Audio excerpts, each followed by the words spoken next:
Rican Day Parade is one of those NYC-only events that you gotta experience for yourself at least once. So I hit up a local guy that I've known and played against for a long time, an OG now in MLS, 10 years running, finally back in his city playing for NYCFC, and now representing his heritage, recently getting his first cap with the Puerto Rican national team. What can I expect today, Puerto Rican Day Parade? A new guy from New York. Well, I'll say first, we'll say welcome. We're glad to have you. Yeah. Today you'd expect a lot of singing, a lot of dancing, a lot of music, a lot of good food, and a lot of celebrating. You know, people celebrating their culture, and a lot of proud Nuyoricans here today. Nuyorican? Yeah, so that's basically like, you know, Puerto Ricans who are located here in New York, you know. Just because there's a huge population, I think. There's so many that it's like, it's gotten to have its own. Right, consolidated in this, you know, little tri-state area here. Man, you can be honorary member. At the end of the day, we have to get you some more swag, though. Yeah, I'm gonna have to get. You fit right in. It's kind of like St. Patty's Day. This little flag's not gonna cut it. Yeah, everyone's Irish on St. Patty's and everyone's Puerto Rican today, you know what I mean? My father was born in New York City, but went to Puerto Rico when he was very young, and my mother was born in Puerto Rico.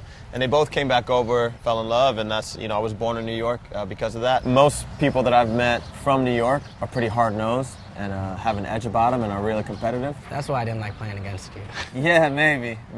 Baseball was your first love, right? That's right. Yeah. And now you're wearing number 2 at Yankee Stadium. There's something behind that, right? Yeah, absolutely. You know, I grew up a Yankee supporter my whole life, so you know, number 2 is burned in the minds of those who follow the Yankees, obviously with Derek Jeter. I actually wore number 21 my whole college career.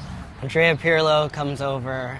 You've got 21. Yeah, so we had a conversation, and we struck a deal, you know. We are in New York, so you know nothing's for free, but Andrea Pirlo's a good guy to do business with. Bottles of wine on you, basically. Yeah, there's no shortage of that going on. Okay.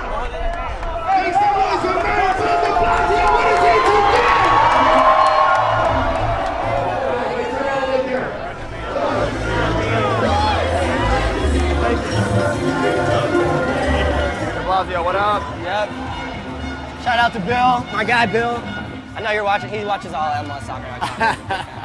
Maybe that's where he recognized me from. He's been to a lot of NYCFC games. Has he? Yeah, he showed a lot of support. We got a lot of love from Mayor Bill de Blasio. I hope to see you at a game soon. That's cool. You can hit my boy Calen up for tickets. Don't hit me up. Yeah, I don't think he's gonna remember me. I gotta text this to my mom.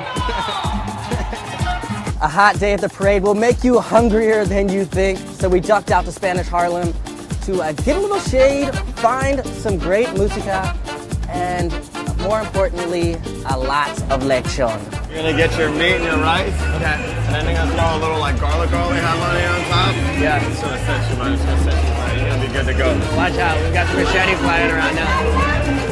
Estamos 6, orden. What is this here? So this right here, the lechon. Okay. Basically like roast pork. There's a lot of different ways that people cook it, like in traditionally for like Christmas time and different holidays. I gotta get it just right, like you, man. Yeah, man. I would suggest you get some right now. I'm gonna go ahead and pour some on you. Right? Okay, yeah. Okay, go. What's that? Usually when food like this comes out, there's not a lot of conversation at the dinner table. It's real quiet.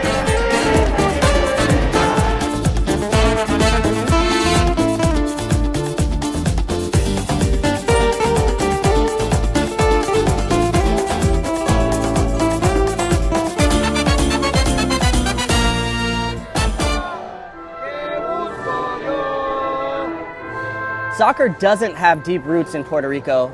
Baseball has traditionally dominated in the past, but you start to get the sense that things are slowly starting to change. World champion Spain played there in 2012.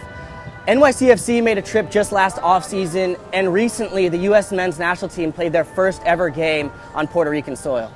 On the club side, the biggest team was the Puerto Rican Islanders. They made an incredible run to the CONCACAF Champions League semifinals back in 08-09, but folded in 2012 due to some financial issues. So after a lot of ups and downs, there's a new hope emerging, and coming from a pretty unexpected source. One of the more recognizable New York names with close family ties to the island. What made you want to get involved with this project? Just the opportunity, the upside.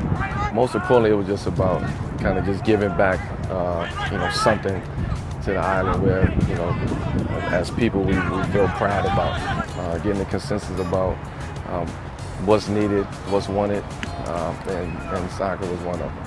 What do you think is special about Puerto Rican culture? And I feel like the game's growing on the island now. You know, traditionally baseball, but I know basketball's growing there.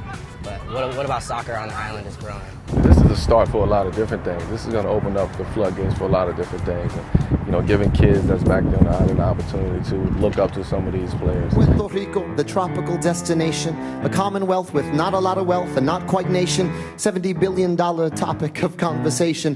Hoping to God John Oliver's comical dissertation resonates with the Congress that got us in this situation.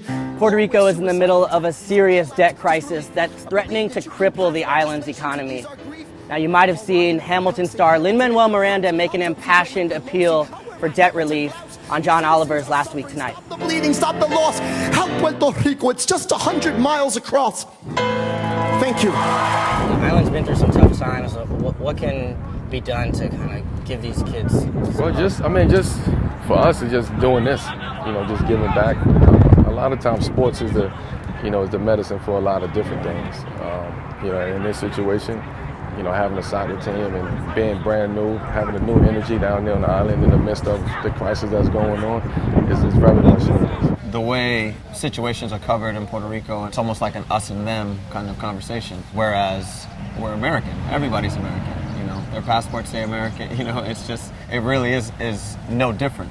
With an eye on the future, David Villa set up a pilot program of his youth academy in Bayamon after NYCFC's trip there last year.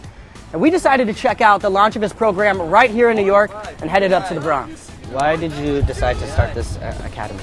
We want to give to the boys day by day in some countries for they learning soccer and they learning around the soccer too. In Puerto Rico, we show the big opportunity for growing the soccer, growing the national team, growing now in professional soccer, and the decision was easy for starting in Puerto Rico. You went down to Bayamon, right, for the project, but then also with NYCFC. What was that experience like playing down there? It was amazing because it was a very opportunity for NYCFC too. Obviously, we are a new team. When we went to Puerto Rico, the people know the team, love the players, go to the stadium, and was a very big days for our club. Give the opportunity for the guys learning soccer, learning our experience, give the guys information to be a very good soccer players in the future, to be growing and obviously in the real life too.